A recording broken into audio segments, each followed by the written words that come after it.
Bonjour et bienvenue dans le 28e épisode du Mac Show. Donc toujours accompagné de Xavier, Adam, et aujourd'hui on a un invité très spécial. Très spécial. Un philosophe avec nous aujourd'hui, Mathieu Fortin. Bonjour, comment ça va? Ça va très bien. Je dirais d'entrée de jeu, là, professeur de philosophie. Ouais, ça j'allais dire, professeur. J'allais le corriger. C'était... Oui, peut-être que j'ai des moments de philosophe à mes heures. On définit vraiment tout de suite un philosophe par quelqu'un qui a des pensées, quelqu'un qui pense, des pensées authentiques. Ma principale occupation, c'est de transmettre les pensées des philosophes. Mais peut-être que j'ai des moments aussi de philosophe, là, je sais pas. Donc professeur de philosophie et philosophe de temps à autre. Peut-être à 16 heures, à l'apéro. Exactement, à l'apéro. Bon, ben Mathieu, c'est quoi les premières expériences ou influences qui t'ont fait passionner de la philosophie? Est-ce qu'il y avait un moment clé ou ça a été un peu graduel? Est-ce qu'au cégep, comme avec, par exemple, moi, Ouais. cours à cours, je développe une passion, ou ça a été un moment clé? Il n'y a pas eu de moment d'illumination soudaine ou de révélation. Ça a été petit à petit et je dirais que c'était pas tant les cours. Contrairement à toi, mes cours au cégep et mes enseignants étaient plus ou moins passionnants. Je ne sais pas dire que je suis passionnant, peut-être c'est à toi de juger. Mais en tout cas, en ce qui me concerne, les cours de philosophie eux-mêmes, j'avais de l'intérêt, mais pas plus qu'il faut. Loin d'être une révélation, une élimination. C'est des gens avec qui, un ami en particulier, que j'ai rencontré dans un cours de philosophie, avec qui on s'est comme mis à avoir des discussions philosophiques un peu en parallèle. Et ça a beaucoup été davantage une question de cercle social, de gens que j'ai rencontrés, où on avait des discussions et on a commencé très tranquillement à s'échanger des bouquins. Donc des lectures qu'on trouvait à gauche, à droite. Et j'ai trouvé ça pas mal intéressant. On se passait, on en discutait un petit peu comme ça. Donc ça s'est fait vraiment très, très graduellement. Ok. Est-ce que tu as un moment où tu t'es dit, ok, vraiment, c'est ça que je veux, c'est dans ça que je veux aller? Ouais, le moment que tu dis que tu vas être prof. Pas nécessairement une illumination, mais comme, tu sais, tout était graduel, puis... Là, il y a encore moins de moments. Ok. Encore moins. J'ai jamais eu l'impression de prendre la décision d'être enseignant en philosophie. Je vois beaucoup, parce que moi, je travaille dans le milieu de l'éducation, puis là, étant donné que vous êtes au niveau collégial, vous êtes en processus de choix de carrière, vous êtes en train de réfléchir constamment, puis je vois beaucoup d'étudiants qui semblent très déterminés à savoir ce qu'ils veulent faire et où ils s'en vont. Et il y en a qui le savent déjà au secondaire. Puis Ça, c'est impressionnant. Moi, je ne sais encore pas. Puis, sans vouloir bousculer personne, moi, je dirais que je trouve ça inquiétant. J'ai de l'admiration, tant mieux si quelqu'un sait parfaitement où il s'en va. Mais il y a quelque chose que je trouve inquiétant au sens où sur quoi tu te bases pour savoir à quel point ce que tu es, ce que tu veux, on arrive au cégep 17, 18, 19 ans, je veux dire, qu'est-ce que tu connais de la vie? Qu'est-ce que tu connais de toi-même? J'ai comme l'impression que peut-être quelque chose de prétentieux à savoir, dire, moi je sais qui je suis, je sais ce que je veux, ce qui présuppose que je sais qui je suis. Il faut faire des expériences, il faut faire des découvertes avant sur ce qu'on est, sur ce qu'on aime. Et c'est ma théorie d'ailleurs sur l'idée que la crise de la quarantaine, je viens d'avoir 40 justement, donc j'ai l'impression de pas trop vivre de crise pour l'instant, mais pourquoi, on peut se poser la question, pourquoi les gens vivent ce midlife crisis, là, le milieu de la vie comme étant une crise? J'ai l'impression qu'ils se rendent compte qu'ils n'ont peut-être jamais fait de véritables choix, que leur vie leur appartient pas, qu'ils ont embarqué ou ils ont eu l'impression de savoir ce qu'ils voulaient, et là, rendu à, comme dit Schopenhauer, la vie c'est comme gravir une montagne, là, on arrive au sommet, vers 40, et là on se rend compte que qu'est-ce qu'il y a, c'est la descente.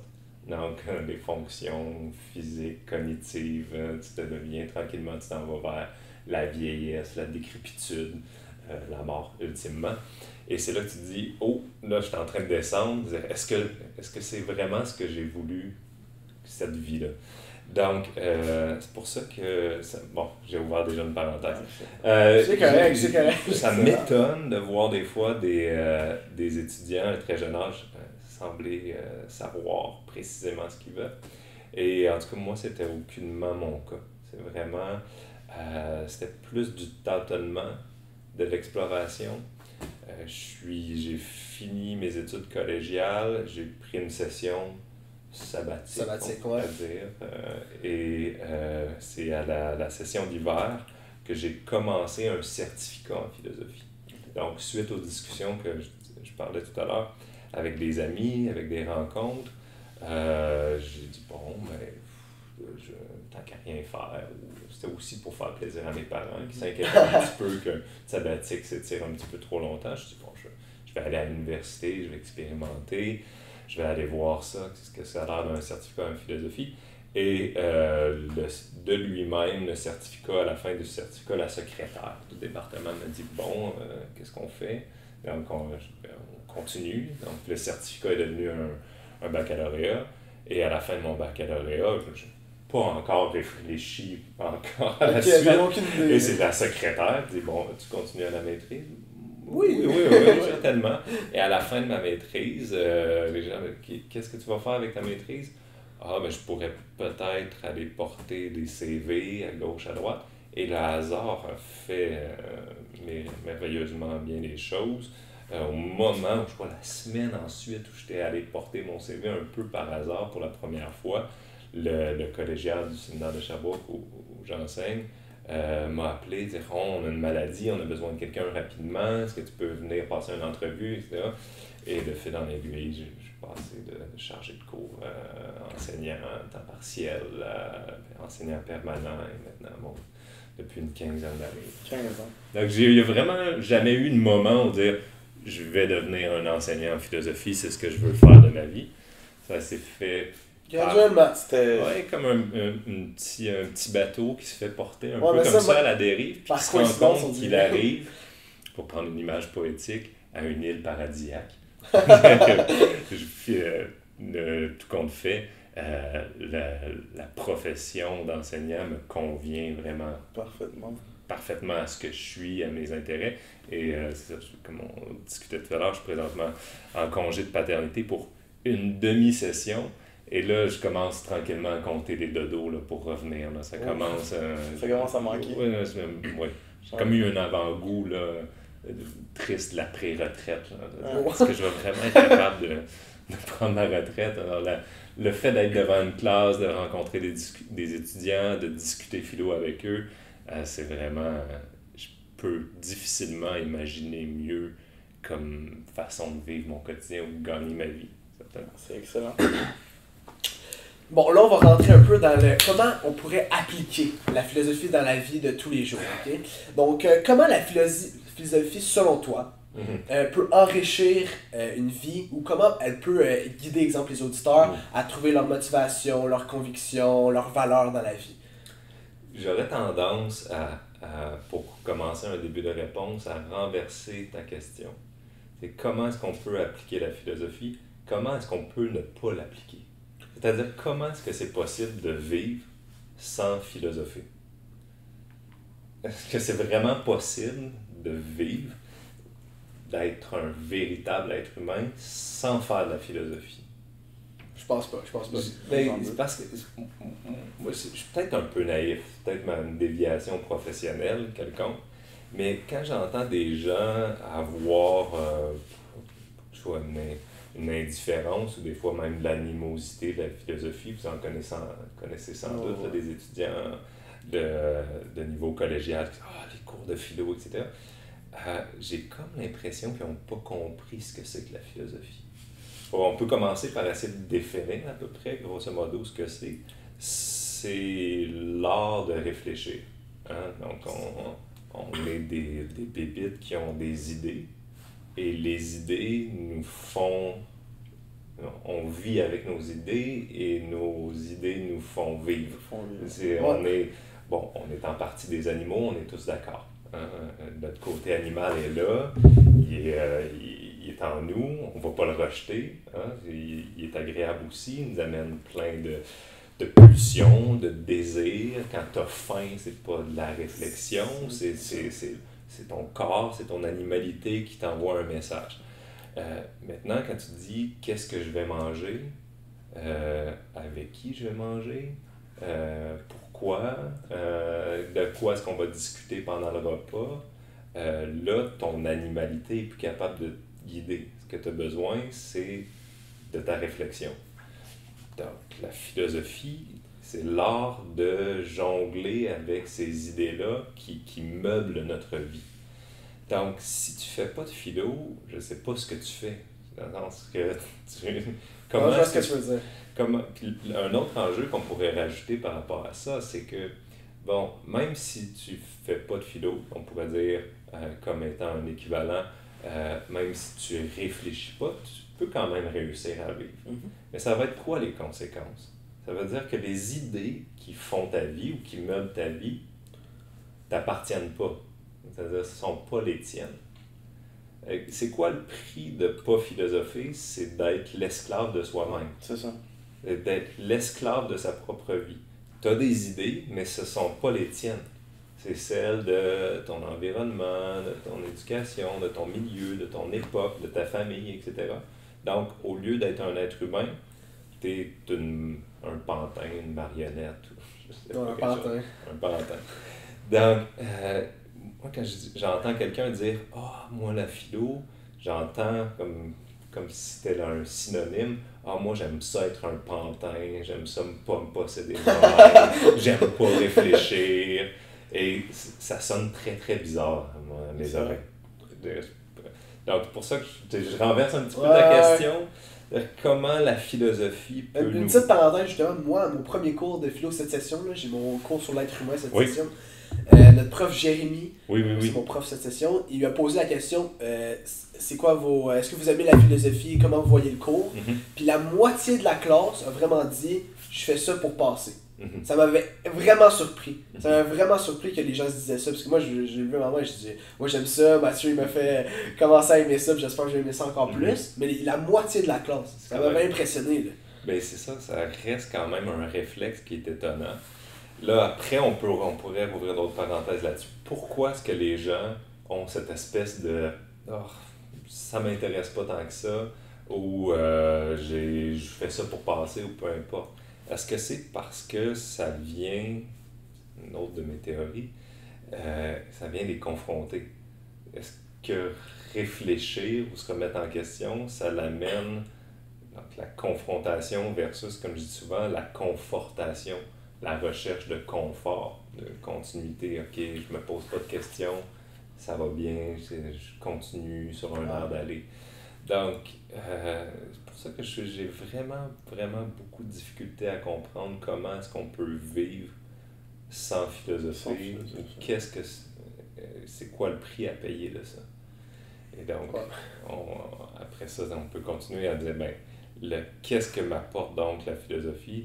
Elle m'apporte notion de m'appartenir ou d'être capable de jongler avec ces idées-là qui sont dans mon esprit et donc de mieux diriger ma vie. Parce que ta vie est dirigée par des idées qui sont dans ta tête. Puis pour revenir un peu sur ce que tu as dit, Xavier, je suis d'accord que c'est étonnant que la moitié de la classe... En fait, c'est impressionnant. Je sais pas si c'est tant étonnant que ça. Parce que si on revient aux étudiants, à nous, je pense que tu aurais pu demander dans n'importe quelle matière pourquoi est-ce que vous faites ça, que la moitié aurait dit pour passer. Parce que je ne sais même pas s'ils savent vraiment pourquoi ils vont à l'école, si ce n'est que pour passer puis pour avancer, tu comprends? Exactement, c'est pour ça que tu peux pas avoir une meilleure réponse d'esclave. C'est-à-dire, je veux passer. Puis là, après, tu pourrais dire, ah ouais, mais pourquoi tu veux passer? Pour avoir une job. Ou pour pouvoir aller dans mon programme pour avoir un job. Pourquoi tu veux avoir un job? Pour avoir de l'argent. Pourquoi tu veux de l'argent? Pour payer mon compte d'hydro. Qu'est-ce que tu fais dans ta vie? C'est quoi ton but, etc. Cette personne-là se pose pas cette question-là. À quoi qu'il sert? Qu'est-ce qu'il veut dans la vie? C'est quoi ses intérêts? Donc, évidemment, il est juste sur des rails, puis son but, c'est comme un cheval avec les ornières. Là. il avance, puis sans se poser de questions. On s'en va par là. Donc là, tu dis, ben, la philo, ça sert précisément à ça, à sortir ses ornières, à regarder un peu autour, à se questionner, à dire, ah, mais moi, ça me sert à rien, je m'en vais de toute façon par là. Mais là, dire, mais qu'est-ce que tu fais? Ouais. Comme tu dis, dans n'importe quelle autre matière, ça pourrait être, sans vouloir dévaloriser les collègues qui enseignent d'autres matières. Il est vrai que dans à peu près tous les domaines qu'on peut étudier, même si dans la nouvelle pédagogie aime parler d'acquisition de compétences, on développe plus des connaissances. Tu apprends des choses, hein?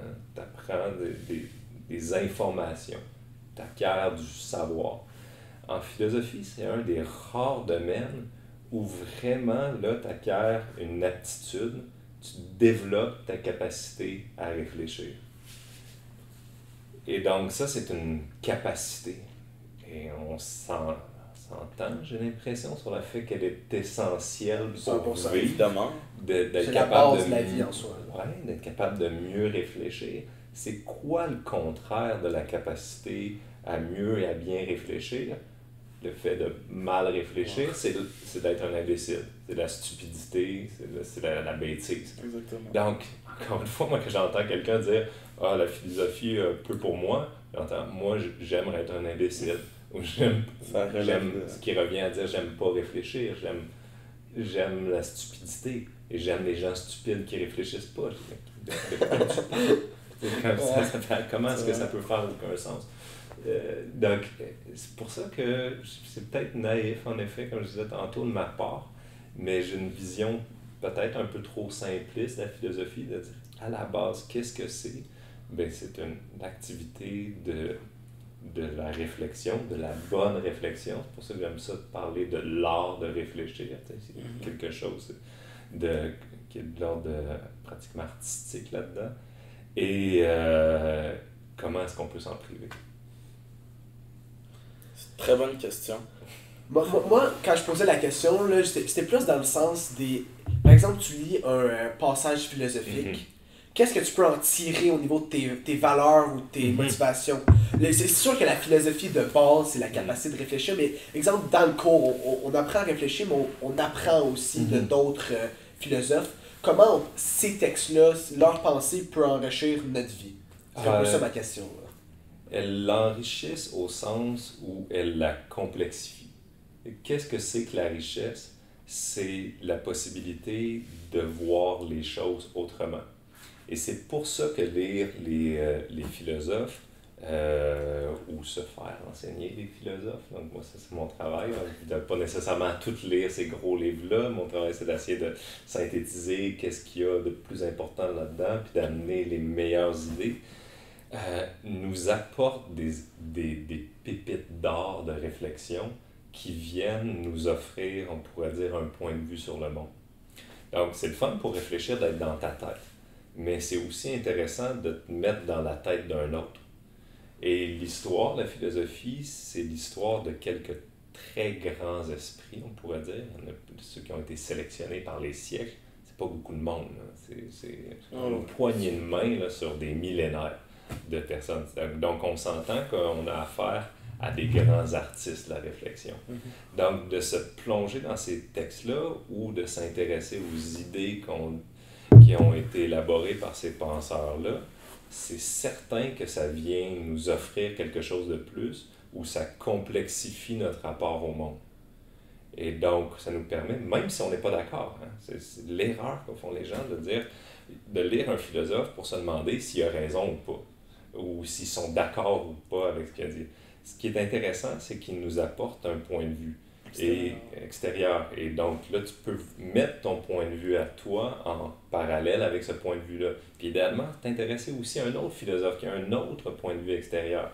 C'est ça qu'on appelle la richesse de la pensée. Richesse, à mon sens, égale complexité. C'est d'être capable d'avoir un rapport complexe aux choses versus un rapport simpliste aux choses, c'est-à-dire de voir toujours les choses de la même façon. C'est ça. Puis l'avantage avec ces livres-là, puis avec ces pensées qui datent de millénaires, comme tu l'as dit, c'est que Puis moi, c'est ça que j'apprécie dans les pensées philosophiques ou dans la philosophie, c'est que malgré que ce soit d'une autre époque, c'est des pensées qui traversent les années, puis que tu peux les utiliser, puis tu peux encore plus réfléchir, puis trouver encore une autre perception, parce que tu peux appliquer ce qui a été dit il y a 500 ans, puis l'appliquer aujourd'hui. Ouais. Voir comment tu peux l'appliquer si Exactement. c'est applicable, puis moi c'est cette richesse-là qui... Et ça nous révèle une m'intéresse. chose, c'est que les problèmes les plus fondamentaux changent peu et que l'humain en général change peu. Les grandes questions philosophiques qui concernent ce qui est bien, ce qui est mal, ce que c'est que les rapports humains, qu'est-ce que devrait être l'organisation sociale, les rapports de pouvoir, ce que c'est que l'amour, ce que c'est que notre raison d'être ou notre finalité de notre existence, de savoir si on est bon, si on est mauvais. Toutes ces grandes questions-là sont celles que se posaient les gens dans l'Antiquité, au Moyen Âge, dans la modernité et aujourd'hui encore. Donc ça n'a pas changé.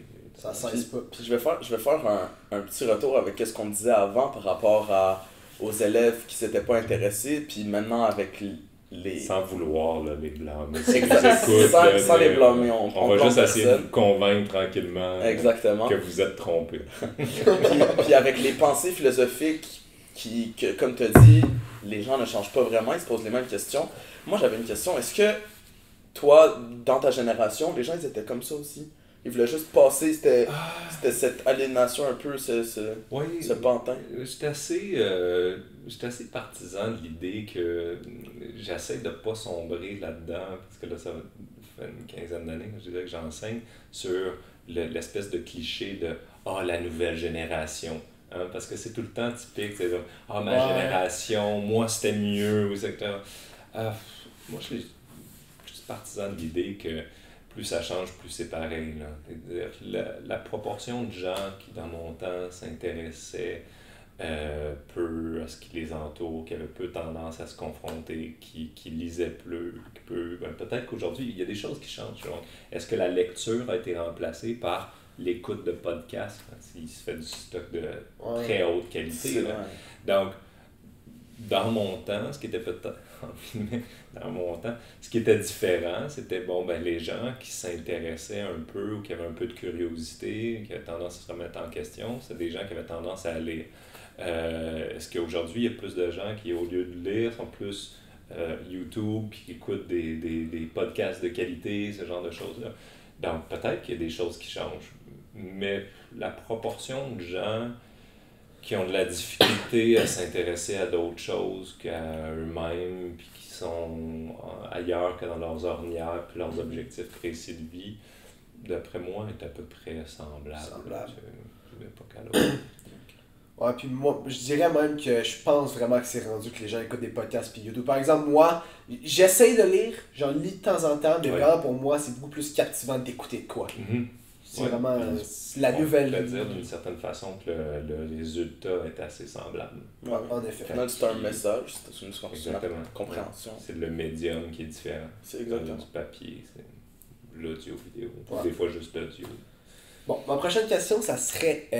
la question, dans le fond, c'était comment pouvons-nous appliquer la philosophie pour prendre des décisions éclairées. Mais dans le fond, t'as un peu abordé tantôt que c'est vraiment de réfléchir lors de la réflexion.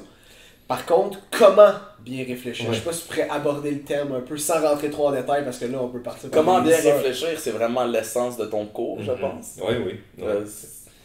C'est une grosse question. C'est assez facile. C'est assez facile. Les gens, je commencerai à un début de réponse en soulevant l'idée que on aime ça avoir des opinions. On a juste à regarder les débats qui font rage dans la société à tout moment, sur n'importe quel sujet. C'est quoi donc le sujet de l'heure, la rentrée? C'est les toilettes.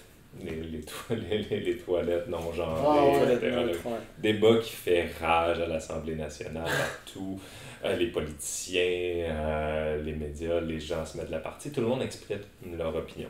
Donc, ça c'est un fait acquis que les gens aiment avoir des opinions. comment est-ce que tu peux avoir une opinion justement sans réfléchir? C'est là qu'il y a la problématique qu'on a commencé à parler. Les gens aiment avoir des opinions, mais ils n'aiment pas réfléchir. Il y a comme un problème si s'il y a un avoir conflit. une opinion, quand tu parles de décision éclairée, une décision éclairée, c'est la décision la meilleure possible ou celle qui va faire le plus de compromis possible par rapport à la complexité. C'est-à-dire le fait que tu vas être capable d'anticiper le plus d'enjeux possible, puis tu vas être capable de prendre la décision qui va avoir le plus haut potentiel dans le contexte, qui va considérer le plus d'éléments, qui va avoir le plus de soucis du détail, versus la décision grossière que tu vas faire après, tu vas peut-être avoir l'impression que c'est une décision que tu as prise sur le coup qui était bonne, mais l'année d'après, tu vas faire « Ah, non, je me suis trompé ». Donc, c'est quoi que la philosophie nous offre? Encore une fois, c'est un rapport à une complexité. Et donc, d'être capable d'anticiper le plus de détails de ce qui pourrait se produire, le plus de possible. C'est un autre sujet qu'on pourra parler tantôt, mais pour moi, la philosophie a un lien intime avec un rapport au possible, de ce qui est possible, le possible de penser, ce qui est possible de se produire dans l'avenir. Et c'est en ça que tu as peut-être plus de chances de prendre une bonne décision si tu t'intéresses à plus de possibilités. Fait que selon toi, les gens ils disent souvent follow your gut, là, suis ton instinct. Mais un instinct, selon moi, c'est pas. Ben, ça dépend comment tu le vois, mais moi, selon moi, un instinct, c'est pas prendre de vraiment réfléchir puis juste y aller en avant avec qu'est-ce que ton cœur pense. Ouais. Selon toi, ça serait pas. De cette définition de follow your gut, ça serait pas une bonne idée. Ben, les instincts, ça dépend des problématiques auxquelles on fait face. Dans le sens que suivre son instinct dans certains domaines, c'est ce qu'on parle d'instinct, ça peut être assimilé, j'ai l'impression, à l'intuition que tu peux avoir de quelque chose. Donc, si tu as, par exemple, tu rencontres quelqu'un, puis tu as comme l'intuition que cette personne-là, il y a quelque chose qui cloche. Hein. Des fois, ça prend beaucoup de temps et beaucoup d'expérience ou de temps vécu avec cette personne-là pour justifier par la réflexion, mettre le doigt sur qu'est-ce qu'il y a de problématique avec cette personne-là. Est-ce qu'elle est narcissique? Est-ce que c'est une personne manipulatrice? Est-ce qu'elle fait juste utiliser ton amitié pour exploiter pour ses intérêts, etc. Donc, des fois, en effet, il y a quelque chose d'un peu mystérieux avec l'intuition qui révèle que des fois, on a d'abord l'intuition, on décide d'abord et on réfléchit ensuite pour venir justifier notre intuition. Ouais. Mais ça, c'est dans certains domaines.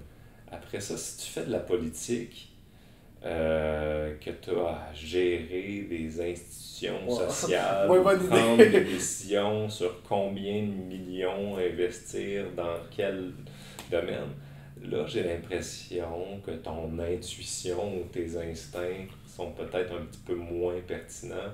Tu serais mieux peut-être d'ouvrir un livre d'histoire, de t'intéresser aux autres pays dans le monde qui ont pris cette décision-là, qu'est-ce que ça a eu pour résultat. Donc là, la réflexion est peut-être un petit peu plus pertinente versus l'instinct. Mais est-ce que l'instinct peut faire partie de la réflexion?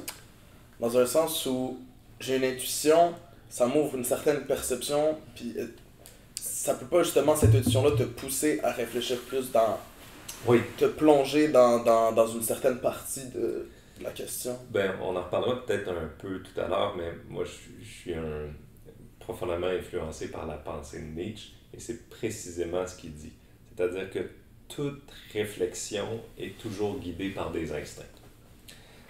Et ce qu'il veut dire par là, si on tente de résumer, c'est que les philosophes, quand ils élaborent leur vision du monde, ils élaborent toujours en fonction de leurs instincts, c'est-à-dire les forces qui se manifestent en eux. Est-ce que c'est des gens qui ont une pensée plus axée? Je donne souvent l'exemple en classe de Rousseau, qui est un grand sensible, et qui dit que l'être humain est d'abord constitué par la pitié, comme étant la qualité première.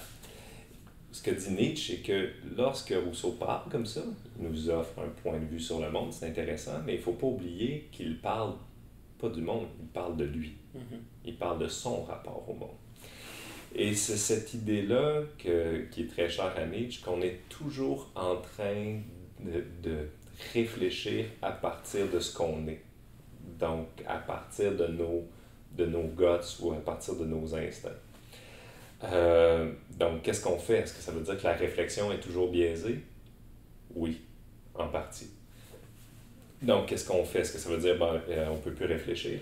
Non, c'est la première étape, c'est certainement de prendre conscience de tes instincts qui te biaisent et idéalement d'en apporter comme déjà d'en avoir conscience est un immense gain, certainement. C'est-à-dire que d'essayer de comprendre quel est ton biais et peut-être aussi donc d'essayer d'en avoir d'autres. Ça m'étonne parce que dans mon dernier cours, je me suis posé la question pourquoi il y a autant de philosophies différentes, pourquoi ils ont toutes des philosophies différentes. Puis là, je suis littéralement venu à la conclusion que tout le monde pense un peu à lui-même. Quand il pense, il y a toujours la personne en soi. Je suis littéralement venu avec cette conclusion-là, mais je trouve ça fou que tu dis ça. Oui, c'est exactement ça. On a bouclé la boucle. Ouais. Mais là, c'est là que ça devient un peu tricky, si vous me passez l'expression. Dire, mais là, qu'est-ce qu'on fait à partir de là? Et la réponse d'un Nietzsche, par exemple, c'est de dire, mais il faut tenter d'être capable d'être soi-même, de cultiver en soi le plus de perspectives différentes ou le plus d'instincts différents pour être capable, au lieu de, comme certains, d'avoir un rapport au monde, une vision des choses, d'avoir en soi plusieurs soi. Il y a une phrase qui est très belle de Nietzsche qui dit conservez soigneusement en vous une part de chaos, les générations à venir s'y formeront. L'instinct de l'humain, ça a toujours voulu de transmettre une vision des choses, une vérité, de dire voilà ce qu'il faut faire, voilà comment sont les choses. Et, non, mais ça, c'est un peu comme un entonnoir. Ce qu'il faut, au contraire, c'est de tenter au lieu de tenter de simplifier, de tenter de complexifier notre rapport au monde, constamment. Ouais, parce que moi, je me dis dans ma tête, je vais essayer de me sortir de moi-même pour essayer de réfléchir objectivement, mais en faisant ça, je reste encore subjectif dans mon objectivité, fait que c'est vraiment d'acquérir plein de perspectives. Ma vision, c'est plus de dire d'essayer de penser avec l'esprit de quelqu'un d'autre. Donc, sortir de toi pour penser autrement. Penser autrement, est-ce que ça veut dire penser objectivement? La question de l'objectivité est très difficile en philosophie. Est-ce qu'on n'est pas en train de sortir d'une ornière quelconque pour passer à une autre ornière? Là, on sort d'un point de vue pour passer à un autre. Donc, est-ce qu'on n'est pas toujours dans une perspective? Moi, je pense justement pour penser objectivement, ça veut dire qu'il faudrait que tu te mettes dans la perspective de personne. De personne. De quelque chose qui est matériel, d'une réalité, en fait, de la réalité. D'un point de vue neutre. Exactement. La neutralité est-elle réellement possible? Je pense pas. Je ne le crois pas. Là, c'est plus des questions approfondies dans la philosophie qu'on va explorer juste là. On est quand même déjà dans une certaine profondeur. Ouais, mais là, on va... Mais ça peut... Tu vas voir. La question, dans le fond, c'est... pourquoi on explore des débats philosophiques complexes, même s'il n'y a pas de réponse? Il n'y a pas de réponse, puis on réfléchit non-stop sans trouver de réponse. Pourquoi on fait ça? Premier début de réponse, c'est je pense que les questions les plus intéressantes n'ont pas de réponse. Et elles n'ont pas besoin d'en avoir. L'exemple que je donne souvent en classe, c'est est-ce que quelqu'un est capable de me définir ce que c'est que l'amour? Non. Je veux pas regarder la fucking pub. Exactement. Donc, il y a depuis le début des temps, pour faire un bon sujet à amener, l'humain réfléchit à l'amour. Pas juste les philosophes, chaque personne. C'est-à-dire, qu'est-ce que c'est que l'amour? Qu'est-ce que c'est qu'une relation amoureuse? Qu'est-ce que c'est qu'aimer? Qu'est-ce que la différence entre l'amour passionnel, l'amour charnel, ou qui est juste du désir, versus l'amour authentique, pur? Est-ce que l'amour désintéressé existe, inconditionnel, ou peu importe? Donc, ça fait quand même pas mal longtemps qu'on réfléchit à l'amour. Est-ce qu'on est capable de donner une réponse définitive à ce que c'est? Personne ne peut avoir cette prétention-là. Or, tout le monde y réfléchit constamment. Est-ce que c'est possible d'ouvrir la radio ou d'écouter une chanson qui parle d'autre chose que de l'amour? Il y en a quelques-unes là, qui couvrent d'autres sujets, mais ça revient souvent à Darling, My Baby, My Love. C'est le thème de prédilection des romans, des chansons, des poèmes, de ci et de ça. Donc, l'humain ne fait pratiquement que ça, que réfléchir à l'amour. Et voilà un bel exemple d'une question qui nous habite. On se lève le matin en y pensant, on se couche le soir en y pensant encore, et il n'y a pas de réponse définitive. Donc, il n'y a pas besoin, on a comme toujours l'impression que question égale réponse. Or, la réponse, quand on y réfléchit 2 secondes, tue la question.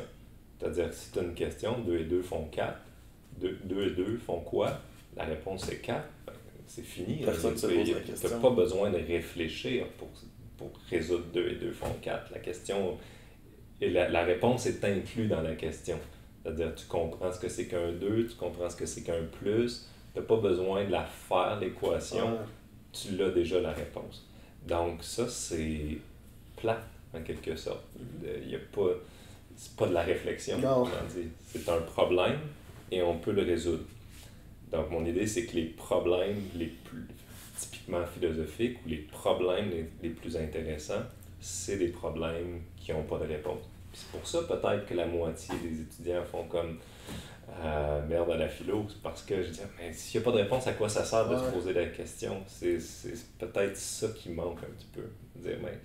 Ou une autre idée que je pourrais vous donner pour réfléchir là-dessus, c'est le fait de réfléchir aussi peut te permettre de développer ta capacité, par rapport à n'importe quelle question, développer ta capacité de réfléchir comme un exercice, peu importe le résultat, même si tu te trompes, même si tu dis des conneries. Des fois, ça arrive qu'on écrit quelque chose ou on pense quelque chose, on pense quelque chose, puis si on l'écrit, donc là, comme on l'objective sur la feuille de papier, là, on retrouve ça 10 ans plus tard, on fait non, mais niaiseux. J'avais pas considéré ça. C'est pas grave de se tromper, c'est pas grave de dire n'importe quoi. Ça fait l'exercice de pratiquer à réfléchir, comme quand tu vas t'entraîner. Si tu vas t'entraîner, t'es pas en train de courir un marathon, comme on parlait tantôt. T'es pas en train, à chaque fois que tu t'entraînes, de courir un marathon.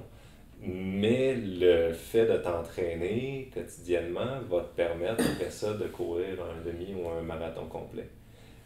C'est exactement la même chose pour les fonctions réflexives que les fonctions physiques.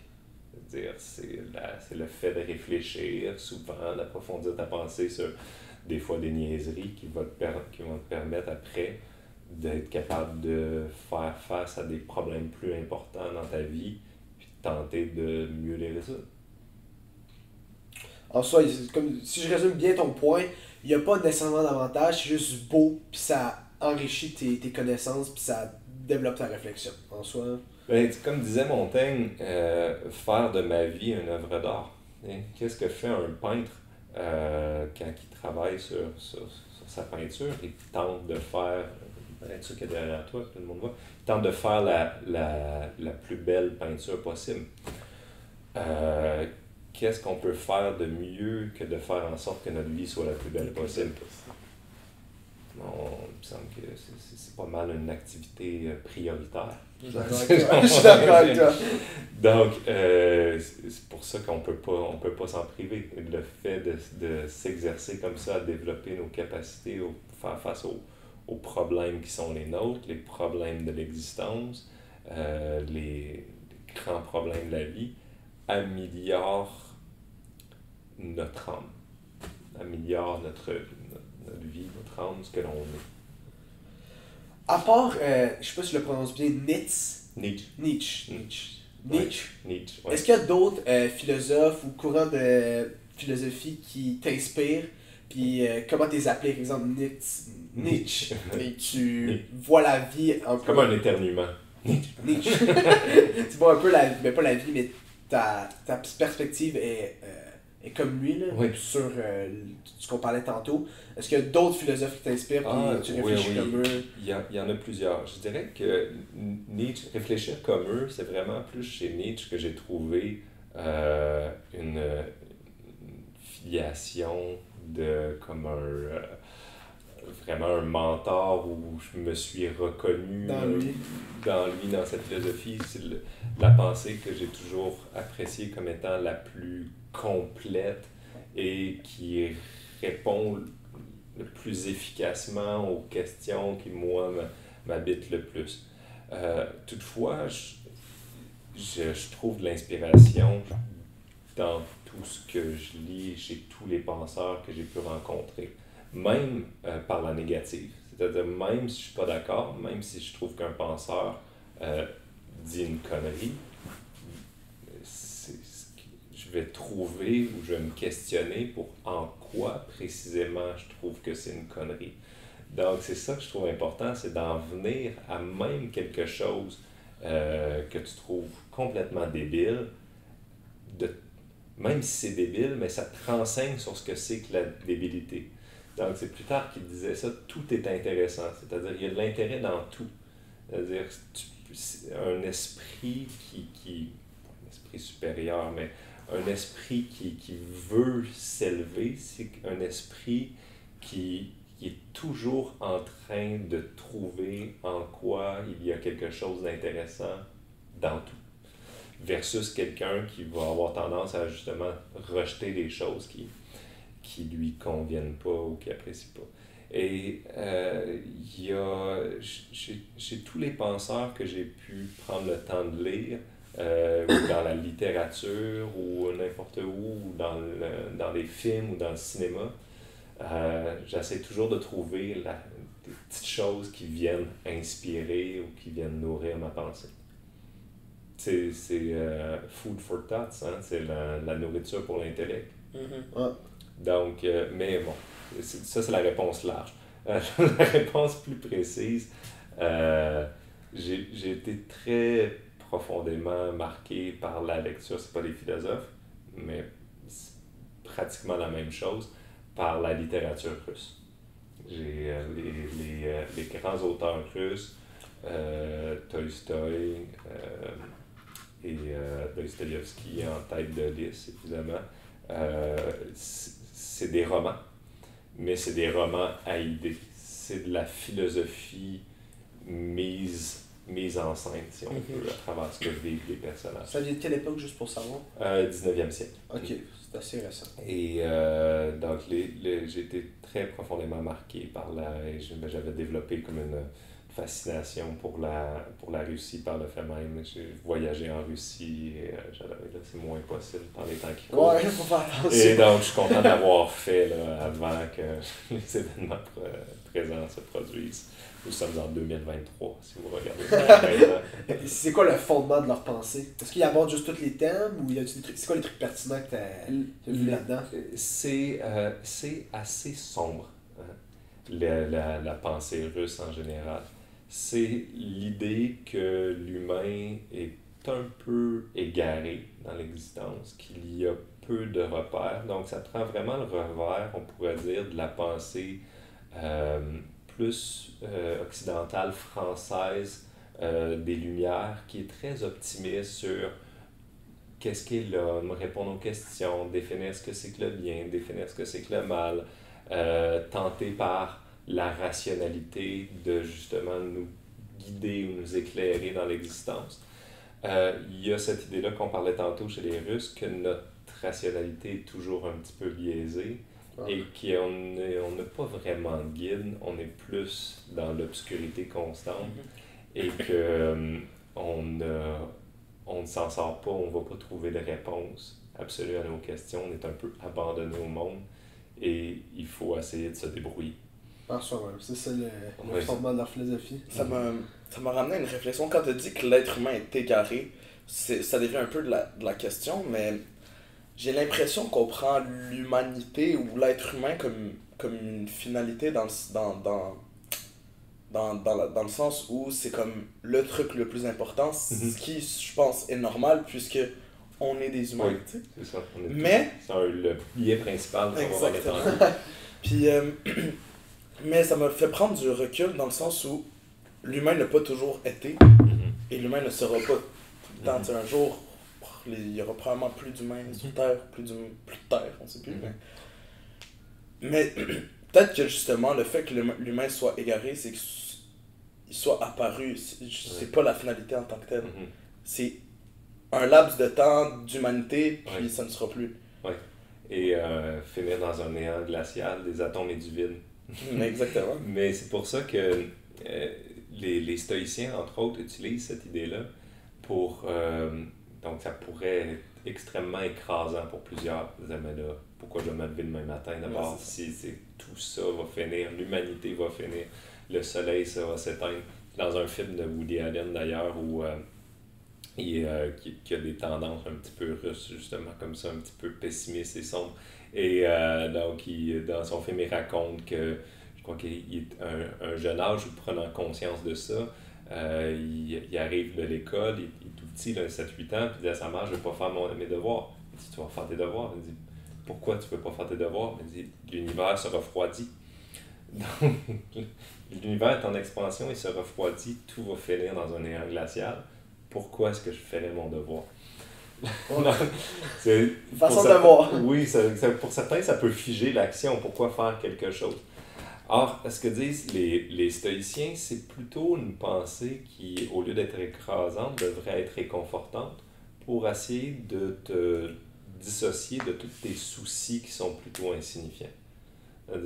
Par exemple, ce que les gens peuvent penser de toi ou des petits soucis du quotidien que tu peux vivre qui sont, et qu'on s'en fait toujours, qui sont relativement sans importance. Là, dans ce néant glacial-là, dans ce monde qui s'en va vers le néant éternel, pourquoi est-ce que je me préoccuperais de ça? Ou une raison de plus pour se préoccuper de choses qui nous semblent plus importantes. Moi, j'ai entendu ça récemment. Ça fait un peu... c'est un peu en parallèle à ce qu'on dit en ce moment. C'est la vie est belle parce qu'elle est limitée, justement. Parce qu'il y a une fin. Il faut en profiter en soi puis vivre la meilleure vie possible avec la réflexion. Oui, exactement. Je pense que c'est dans le film avec Brad Pitt de Troie où il parle des dieux là, à un moment donné. Et j'ai lu l'Iliade demeure trop d'années pour me rappeler si c'est vraiment dans le texte. Mais bon, la réflexion hollywoodienne vaut quand même là-dessus. Elle dit, les dieux nous envient parce qu'on est mortel. C'est-à-dire parce qu'on a une fin. Donc là, imagine, Épicure dit aussi en substance la même chose. C'est-à-dire que, imagine que tu es éternel. Tout perd son sens, tout perd sa valeur. Quel est le plaisir de boire un bon vin? Le fait qu'il n'y en a pas beaucoup et que tu n'en boiras pas toujours. Donc, chaque moment, un peu comme les métaux sont précieux parce qu'il n'y en a pas beaucoup, chaque moment que tu vis sont précieux parce que tu en as un nombre limité. Si tu pouvais revivre éternellement comme ça, tous les moments de ta vie, les choses perdraient de leur sens. Juste une question de même un peu, là, on parlait de Dieu justement. Est-ce que tu es religieux, toi, ou tu l'es au Québec? J'arrive la messe, c'est pour ça que j'appelais. Non, ok. C'est une très grosse question, hein, mais non, j'ai été élevé dans une commission scolaire catholique de Sherbrooke. J'ai beaucoup d'intérêt pour la religion et quand j'ai commencé mes études philosophiques, je me suis intéressé beaucoup aussi à essayer de plus approfondir ce que j'avais reçu comme enseignement religieux dans ma petite enfance. Il y a des cours de catéchèse, etc. Parce que certainement, il y a des sagesses, ça m'arrive souvent en classe de citer la Bible, il y a des sagesses immenses dans les religions. Les religions font partie d'un exercice de l'esprit humain pour, comme on parle depuis le début, répondre à des grandes questions existentielles. Sauf que j'ai plutôt tendance à penser que ce que je trouve problématique avec les religions, c'est qu'ils ont tendance à donner des réponses définitives. Et justement pour apporter le réconfort que souvent cherche l'homme. C'est assez contradictoire avec ce qu'on parle depuis tantôt. C'est-à-dire qu'au contraire d'amener un questionnement perpétuel versus des réponses définitives. J'ai l'impression qu'il peut avoir quelque chose dans la religion elle-même qui est un obstacle à la réflexion. Je vois ce que tu veux dire. Là, j'aurais deux petites questions qui sont pas mal pour la fin d'épisode. Là. Deux petites questions, je veux pas que tu élabores. D'accord. Je sais pas si tu peux répondre aux questions, parce que je sais pas si ça influence ton cours, ou parce que je sais qu'il faut pas que tu démontres à tes élèves vraiment ta pensée philosophique. Mais j'essaie de le faire le mieux possible, puis c'est pas facile, hein, parce que des fois, juste dans le ton, on peut le voir. Mais quand même, je tire une certaine fierté au fait que plusieurs étudiants qui viennent me voir hériter en disant « Mais c'est quel le philosophe, le bon, etc. » C'est lequel qui dit la vérité, donc ils ne semblent pas avoir que j'ai transmis un billet pour leur dire lequel pense. En soi, je pense que tu as pas mal fait une bonne job parce que même moi, je pourrais pas savoir. Mais en soi, la vraie réponse, par contre, c'est que tous les philosophes ont raison. Oui, c'est certainement. Mais c'est pour ça que je dis j'ai un dada pour Nietzsche, mais Nietzsche, c'est ce qu'il dit en substance, c'est qu'il y a de l'intérêt chez tous les penseurs. Ils ont tous à la fois tort et raison. Alors que les autres penseurs disent j'ai la bonne philosophie, il faut lire moi. On va dire non, tu peux lire tel philosophe, mais justement comme étant un point de vue sur le monde. Ok, donc les questions seraient les suivantes. Tu me diras si tu peux répondre ou pas. Mais si tu n'élabores pas, je pense que c'est correct. Oui, si je suis à l'aise de répondre. Est-ce que l'être humain est bon ou mauvais? Oui, je peux. Peut-être qu'il y a des étudiants qui vont faire leur cours de philosophie sans doute. Ouais, mais avec aucun développement, ça vaut rien par soi. Oui, sans élaborer, une courte élaboration. Certainement à disposition mauvaise.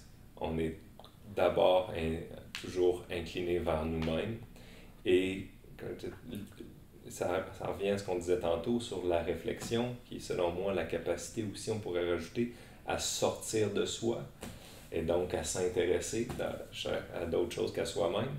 Mais même quand les gens réfléchissent, ils le font souvent pour justifier ce qu'ils sont, valoriser ce qu'ils sont. Donc, moi, je vois ça comme étant mauvais, justement. C'est-à-dire, tu veux répandre ce que t'es, ou justifier ce que t'es, ou condamner ce que l'autre est. Donc, dans cette tendance-là, avoir toujours le moi, qui est omniprésent, j'ai tendance à dire que la gangrène est poignée dans l'âme humaine. Donc, tu affirmerais que l'humain est égoïste. Mais ça, c'est mauvais selon toi, l'égocentrisme de l'humain, c'est pas bon. Ben, c'est que ça l'engendre des manifestations qui sont globalement mauvaises. Est-ce que l'égoïsme peut être détourné d'une bonne façon? Dans le sens, c'est Hume qui dit ça, David Hume, est-ce que ton égoïsme peut être rentabilisé pour le bien? Comme par exemple, si tu t'occupes de ta famille, qu'est-ce que tu fais? C'est un acte égoïste parce que tu ne t'occupes pas d'un enfant. Il y a peut-être des enfants qui sont plus dans le besoin que ton enfant. Donc tu serais mieux d'aider eux autres qui ont plus de besoins, qui vivent plus de misère. Mais tu t'intéresses pas à eux parce que c'est pas les tiens.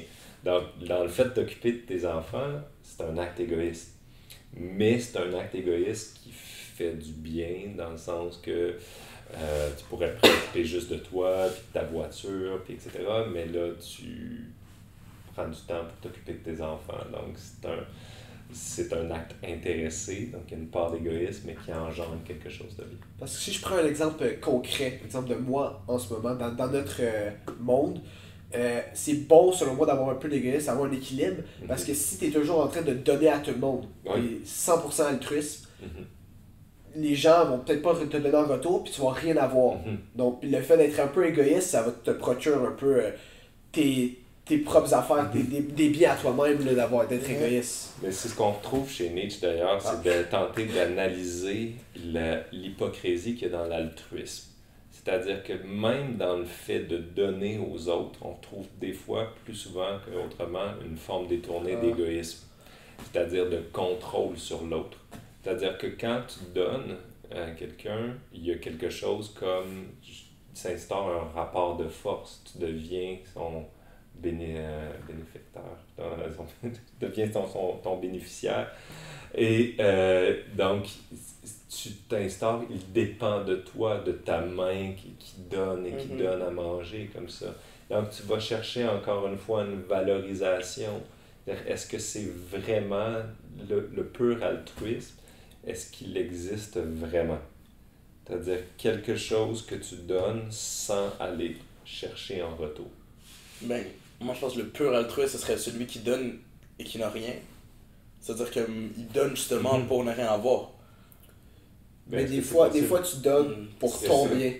Mais, moi je pense que tu donnes tout le temps pour ton bien. En soi, c'est un peu égoïste. Mais c'est très égoïste. Et même, comme tu disais, quand tu donnes, ben la personne possède ce que tu veux qu'il possède. Donc c'est très, très égoïste dans un certain sens. Ouais. C'est pour ça qu'il y a...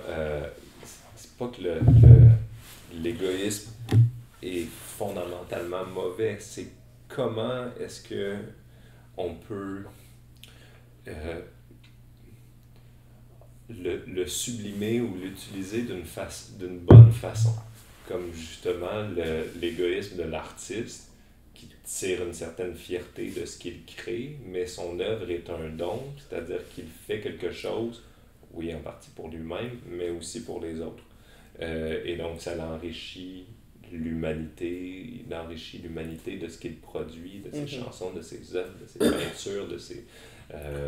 dans le cas de l'art de la réflexion, de ses ouvrages philosophiques, etc. Donc, c'est pas que l'égoïsme, on est condamné à cause de notre égoïsme, c'est-à-dire qu'il faut apprendre à manier cet égoïsme-là, quoi en faire. Ouais, parce que moi, j'argumenterais, de ma perspective, que, exemple, il y a un itinérant, tu lui donnes 5$ pour combler ton pitié, par exemple, comme Rousseau dirait. À la fin de la journée, moi, je trouve que tu as fait une bonne action. Donc, c'est sûr qu'il y a de l'égoïsme là-dedans pour combler ton pitié, mais il y a plus d'altruisme, donc moi, en soi, je supporte ça. Oui, non, mais et l'action, certainement, est bonne de te priver d'un 5$ que tu pourrais utiliser pour aller faire la fête avec des amis pour donner à quelqu'un. Mais aussi, est-ce que... C'est ça qui est problématique, c'est est-ce que tu le fais pas juste pour te soulager l'âme, de dire « Ah, je peux continuer à vivre juste pour moi-même.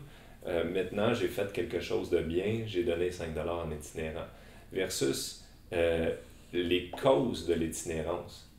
Est-ce que tu peux tenter, au lieu de donner 5$, d'essayer de travailler à réfléchir aux causes de l'itinérance? Qu'est-ce qui fait que dans une société, il y a des itinérants? Donc, et ça, de se préoccuper de ces problèmes-là et d'essayer de les réfléchir, les discuter, de lutter pour ces problèmes-là, est sans doute beaucoup plus altruiste, à mon sens, que de donner 5$. Mais oui. Mais oui, parce qu'au mais final... ça demande plus de sacrifice. Ouais, beaucoup plus. Ça demande plus de sacrifice, mais c'est là où tu vois que ta pitié, justement, au lieu de la combler immédiatement, c'est là où tu... Puis au final, même ce sentiment-là, tu le remplis bien mieux de cette façon-là, mais c'est beaucoup de sacrifice. Exactement. Bon, deuxième petite question. On n'a pas réussi à ne pas élaborer.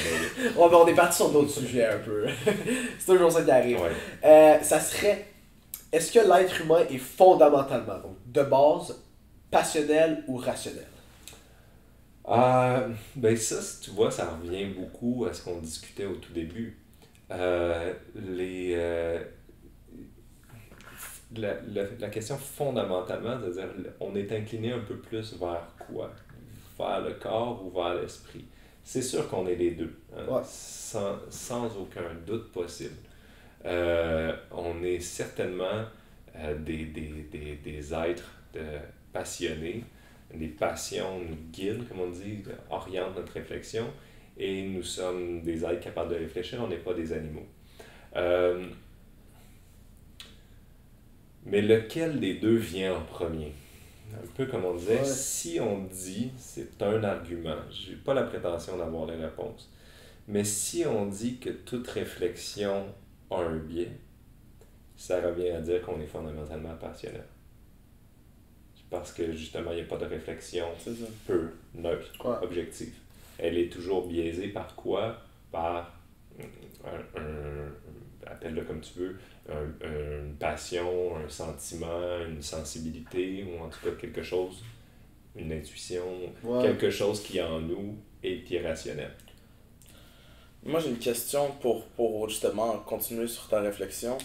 Euh, ben, je pense qu'on est peut-être plus passionnel à cause que la passion, justement, c'est plus quelque chose d'inné. Puis encore là, c'est là où tu vas me dire si je me trompe ou pas.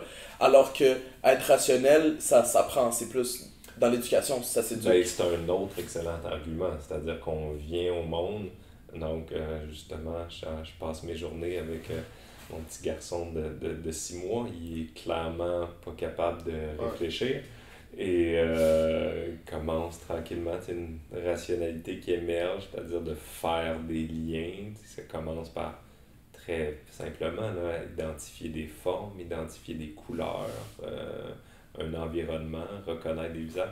Donc, c'est très très simple comme forme de réflexion. Ça prend des années à développer versus la sensibilité. Ben là, all the way. Il est à fond dans la sensibilité, des émotions et il en ressent à chaque instant et des très intenses. Oui. Et c'est pour ça que la question est magnifique. C'est-à-dire que les philosophes, les grands philosophes qui vont défendre la rationalité, comme par exemple Descartes et autres, ils vont pas, évidemment, sont pas stupides. Ils vont pas dire qu'on n'a pas ça en nous, et que c'est pas, on est avec, mais leur idée, c'est qu'on est à destinée rationnelle. C'est-à-dire qu'il faut notre travail, c'est bon, on vient au monde, on n'est pas vraiment des êtres humains, on est plus comme des animaux, on est plus proche du singe quand on est un bébé, mais quand on devient un être humain, ben là, on apprend grâce à la rationalité à se dissocier de ces passions-là, notre sentimentalité. Donc, c'est pas complètement bête comme point de vue. Mais la question, c'est de savoir est-ce que c'est vraiment possible de réfléchir d'une façon purement rationnelle. Peut-être pas 100% rationnel, mais en somme, moi, justement, moi je partage la même idéologie que toi. Moi je pense que tu nais passionnel, puis tu développes la vertu de la réflexion au courant de ta vie. Puis c'est souvent les gens, on va dire à 80 ans, là, en soi, ils ont pu, on va dire, ils ont comblé leur désir un peu, ils ont pu...